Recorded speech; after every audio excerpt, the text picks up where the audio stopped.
नमस्कार दर्शक बंधु मु शिव प्रसाद टेच इन ओडिया चैनल को आपण मानक स्वागत। कौन रही आज पाणीपाग खबर आसन से विषय जानिबा।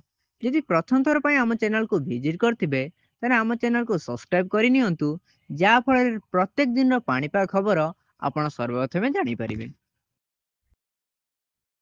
पाणीपाग नहीं बड़ अपडेट। लघुचाप को नहीं बड़ सूचना देछि भुवनेश्वर स्थित आंचलिक पाणीपाग विज्ञान केंद्र। आसंता 24 घंटा मध्य उत्तर बंगोपसागर एक लघुचाप क्षेत्र सृष्टि होई पारे।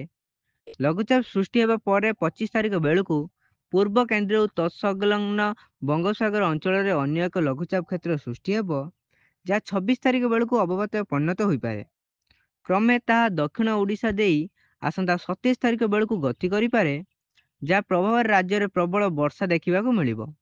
କିଛି କିଛି ସ୍ଥାନରେ ଅତିରୁ ଅତି ପ୍ରବଳ ବର୍ଷା ହେବା ନେଇ ଆକଳନ କରିଛି ପାଣିପାଗ ବିଭାଗ।